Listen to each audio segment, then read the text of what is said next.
More and more leaders of realms big and small pledged to uphold the vast military alliance that was the Armenian coalition, a coalition against war itself for all those who could afford the fees. Other powers could not bear the madness anymore.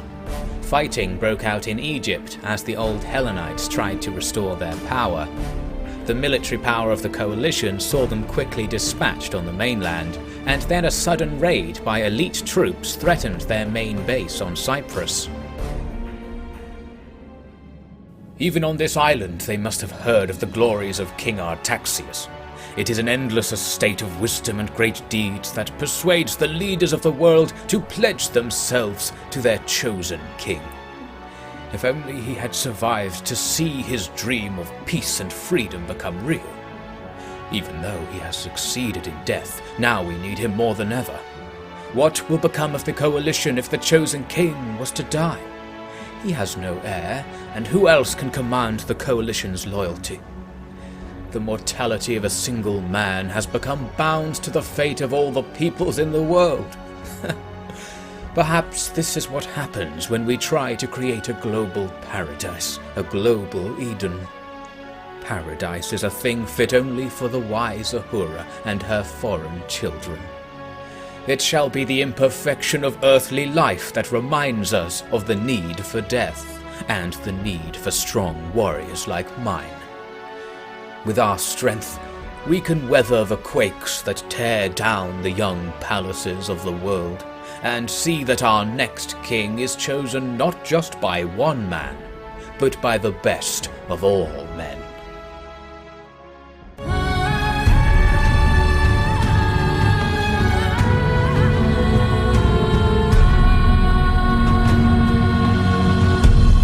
Welcome back to Wings of Eden. We are currently in the midst of Naram Suan's port assault, where previously we'd had some trouble breaking through a line of heavy pikes defending the beach, but now I've got a unit behind them after landing them elsewhere. We quickly annihilated their backup infantry, some swordsmen, and now we've got the enemy surrounded. We've also managed to capture the northern gatehouse along with all the towers on that wall, so now we can just land loads of units outside the city and bring them inside to take part in the fight later, as well as still throwing units in on the beaches inside the city, although that's a slower process. Broadly speaking, it's going to be a very slow process to get all of our men into position. The only action is taking out these pikemen over here on the first beach. These men landed to help. Some of them found that after jumping off the boat they were just on another boat, but this only powered them up more and they were able to catapult themselves into the fight. Having a fresh unit arrive to fight against the enemy's tired pikes will speed this process up quite a lot. Our men were struggling to kill these heavily armoured enemies, but now we'll have the advantage. We gradually grind them to death, they rout with just a few men left, and that is finally the end of that. We've captured this beach, but we're not going to do anything with it for now. We want to wait for more men to become available before we make a play. The enemy still have most of their army unengaged. They're waiting here at the southern gate with pikes ready to receive a cavalry charge, which presumably they're expecting. They've got the gates open, just waiting for me to come in, perhaps trying to bait me in. But we'll just leave them there while we gradually set up to make a move on the victory point. Here we are then, ages later, ready to go. These three units hanging around the beach are still here. They've rested up, so they're ready to fight again. One of the units is responsible for blocking the route along the coast. The other two are waiting now to rush over and block the main road from the victory point to where the enemy army is positioned. As for taking the victory point, everything coming from the north will have to do that. Most importantly, we're leading with a couple of spear units that will do well against the one shock cav unit defending the point. These shock cav can throw javelins, and we lose a few men even with our big shields there, but once we've got those men into melee with another unit coming in behind to support, this shock cav unit just dies instantly. They lose men really fast. It was easier to take them down than I thought, so we're going to get this victory point pretty rapidly. And as that fight goes on, we now rush our little screen across, ready to block the enemy's access to the victory point. The overall plan being to just sit here now, and if the enemy react and try to take it back, hopefully they won't be able to and will win on victory points. They start off their counterattack with a shock cav charge. That's pretty dangerous. They almost break through this unit. However, we just about hold the enemy in place after taking a load of losses, and now we can move in everything else that's waiting behind to give ourselves a bit of mass and hold this line. In go our spears with their weird little creeping walk. Now those shock cav will be in trouble. So long as things remain stable then, victory will be inevitable. We just need to minimise our losses, really. And that could be hard because the enemy are moving in more of those tier 3 pikes who will be able to fight us frontally here. Not going to be very good for the swords trying to hold the line.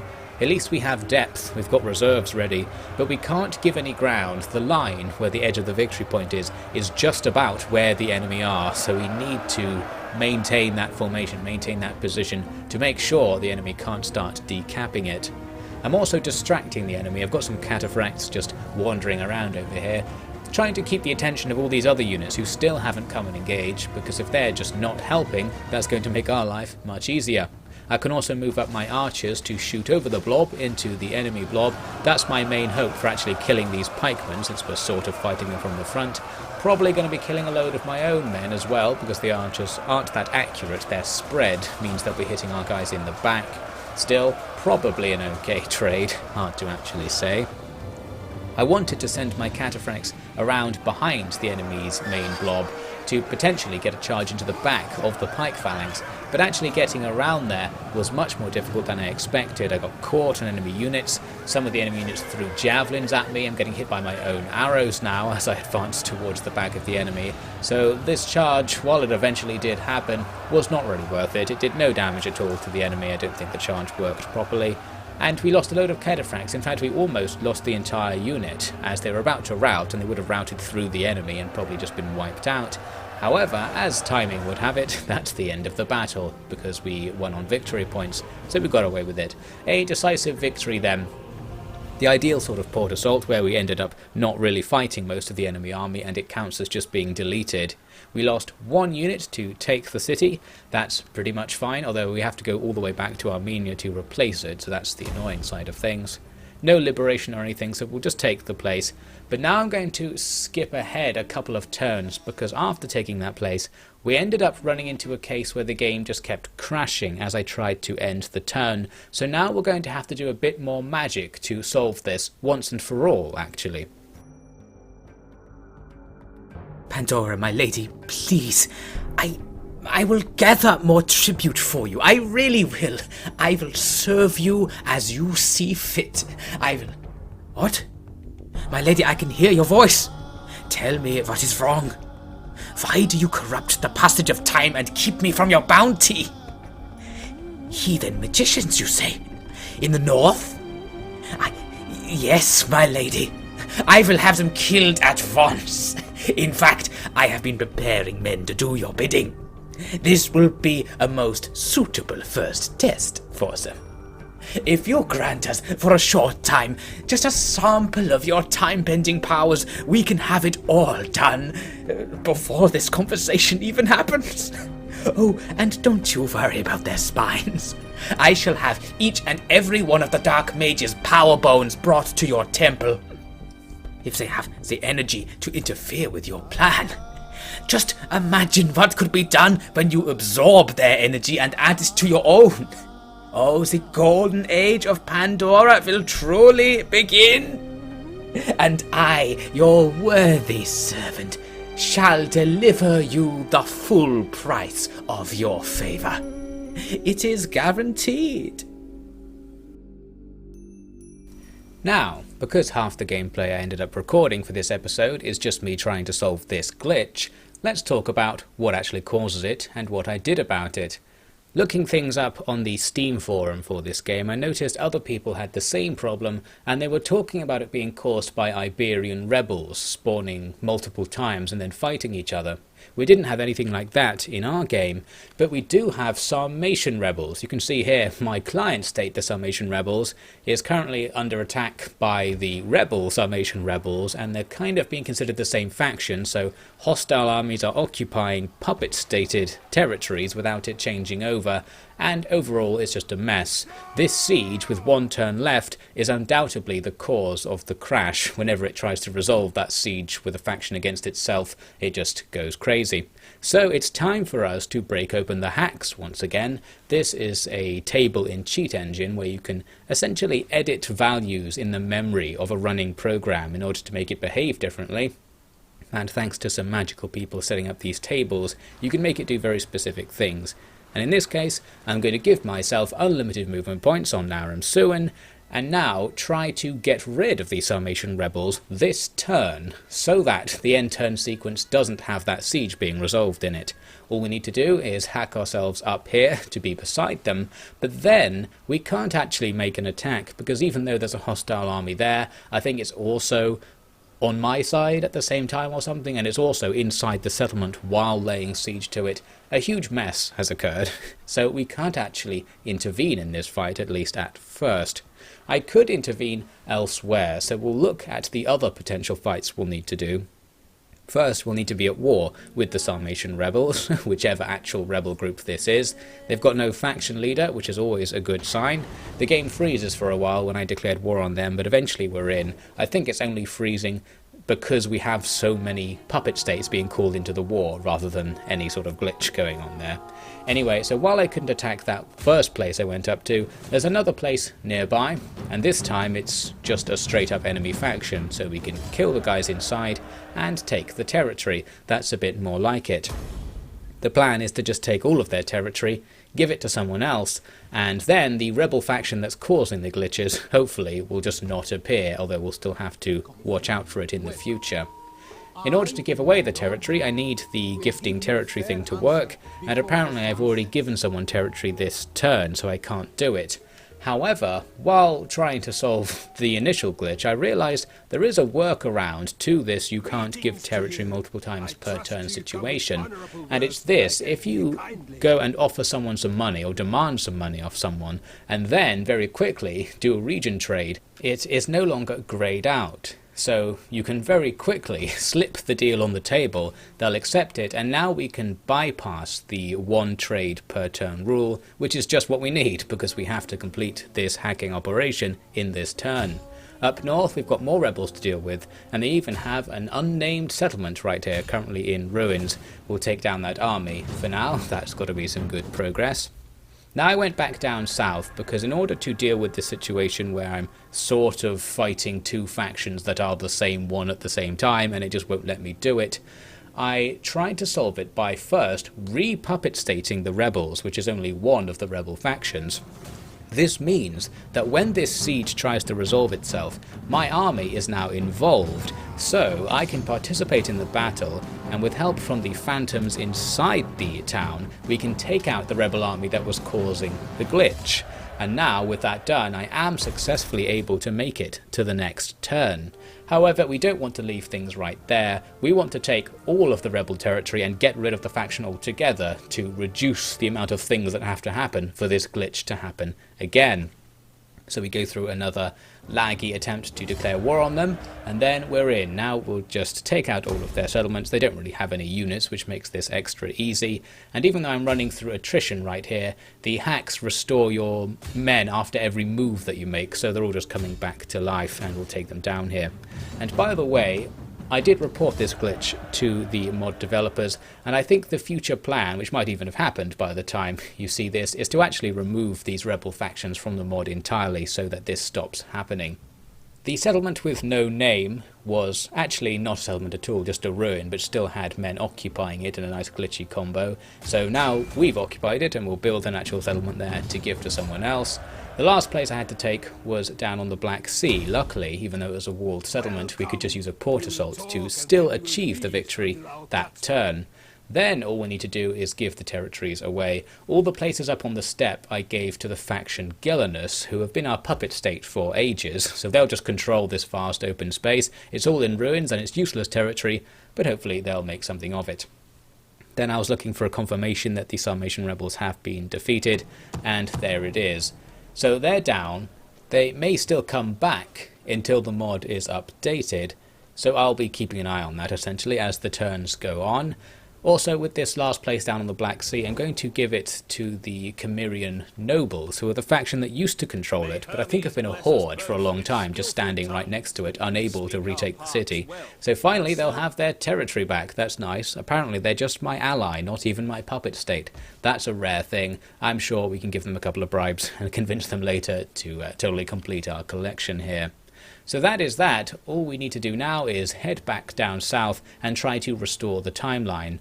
One thing I wanted to do was not have to do the port assault here again. However, even with 2 armies, the balance bar doesn't give us a win. Even with the hacks, if you want to avoid actually fighting the battle and using God mode to get your way through it manually, you have to be able to win the auto-resolve to just skip it. So, since we couldn't win the auto-resolve even with 2 armies, I thought, well, I can't be bothered to find another one. We'll just leave a siege going here, because I think once they get a couple of pieces of siege equipment, the balance bar will swing in our favour, and we'll easily be able to auto-resolve with just 1 army. The crew will go back to his station to finish restoring the timeline, and now everything is back to normal. As one last safeguard, I'm going to recruit one of Manuikapi's many clones with a cavalry-only army that can move very quickly across the map, and have them patrol up north, making sure that if anything rebels, we instantly end the rebellion to maintain the stability of our universe. The only thing that's different in the new timeline is that Pella, which was controlled by the Illyrians, is now controlled by Byzantium, which I think is our ally or puppet state at this point, and one of Manuikapi's other clones has now arrived on the Illyrian front with reinforcements, so we'll just arbitrarily wage some more war over here. Mighty King, I bow before your blessed throne with all the reverence I can offer. There is nothing I can do to repay the debt the world owes for settling the heavens. Oh, that's not entirely true. I mean, yes, I did use my magic to pacify the battles between the gods, which has ended the squalls of times that rest now only in memories we hold of the old world lines. But it is not true that there is nothing you can do. World lines, my king, you would not understand. The magic of Pandora is beyond Roman minds. I know the legend of Pandora well, my king. I speak not of the legend, but of the truth. 2 boxes, the bookends of time itself. One in my possession, and the other in my destiny. Then you'll see what a man with the power of the gods can do with this world. I do not fully understand. Perhaps a more material service can be rendered on behalf of the Roman people. Roman people? You have no Rome. You live on borrowed land to which you have no right. You know, that is not what we promote here in Armenia. Nothing but your submission will stay our punishing hands. I couldn't possibly agree to that myself. I must... Agree now and live out your days in luxury? Or disagree and accept my declaration of war? Choose now! We're finally progressing into a turn that's actually in the future now, and on the way we've got some more wars to be pulled into. Massilia gets us into a war over in Iberia, then something's brewing in Central Europe. Looks like this Insubres faction, which is all over the place with various fractured territories, is declaring war on the Belgians, so we'll get in on that. And then this emergent faction, the Pontic nobles, declared war on Gilanus, our big steppe caretakers, so we're at war with them as well. Macedonian Koinon is attacking the Illyrians, and Arsiuka happens to be nearby so he can take part in this auto-resolve.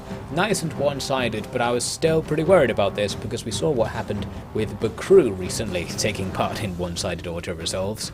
Luckily in this case it wasn't a huge disaster, didn't lose any units. They didn't actually take the settlement, they just sacked it. And that means in order to actually get it out of the way, I have to attack it in the next turn. This time I have Manuikapi's clone force here to help, and it's super easy. There we have it. I wanted to see if this capture, occupying somewhere, would restore my supplies. Still not quite sure how the supply system works. We've lost a load of supplies walking over here with this new army. They're not refilled. Arsiuka has full supplies for some reason, even though he's been out here for a much longer time.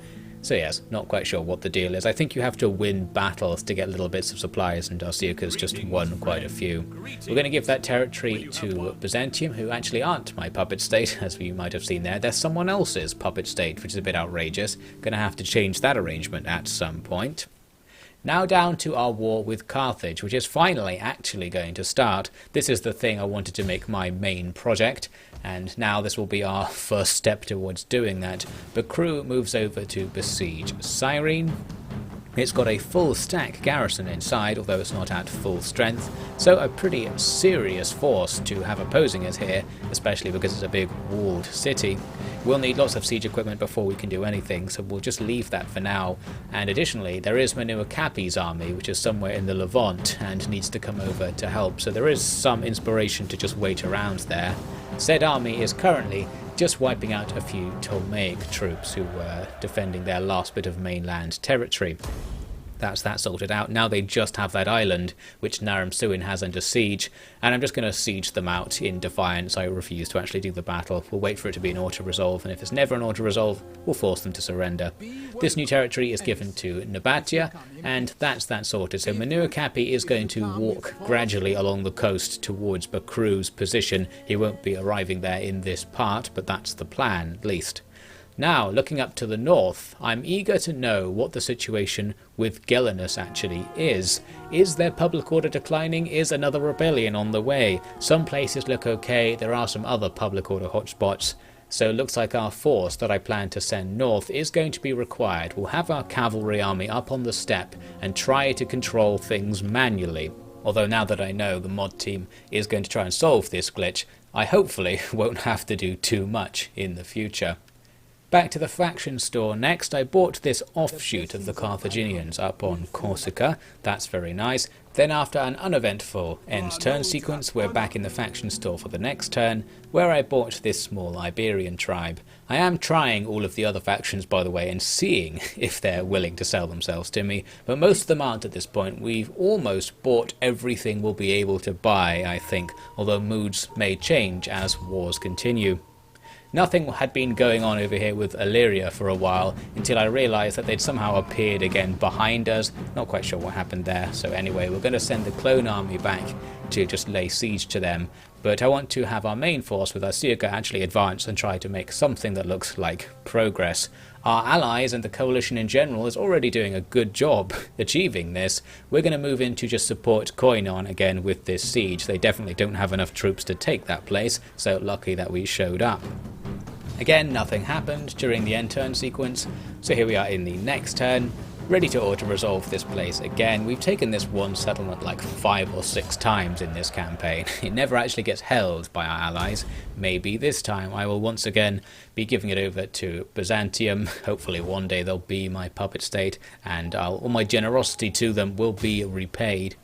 Now our force of cavalry has arrived at the Pontic nobles, only to discover that they have pretty much nothing. Kind of handy because making an attack on a city with only cavalry could be difficult, so I just need to make a couple of ladders, and that will be an easy auto-resolve for some point in the future. Now, just before we finish, I wanted to show you that our enemies do actually want to not be at war with us at the moment. The Ptolemaics won't surrender to me, so we're just going to leave the siege going, and even Carthage wants peace and they're willing to pay for it.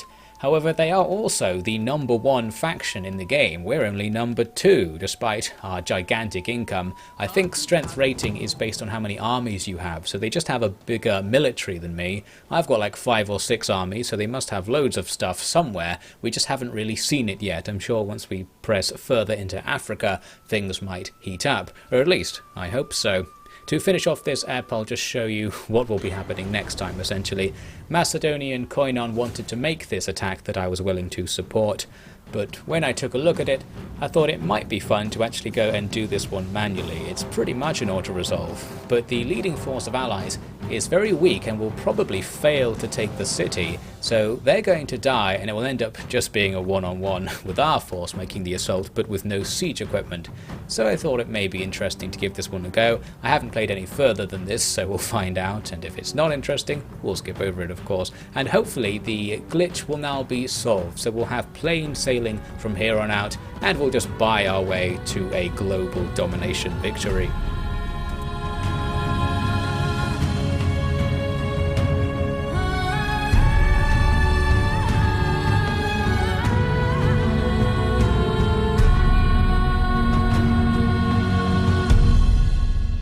Thanks for watching, and special thanks to all of the Officially Devon patrons. We'll be moving into the final phase of the campaign, where our goal will be to kick Carthage off the #1 spot in the next part of Wings of Eden.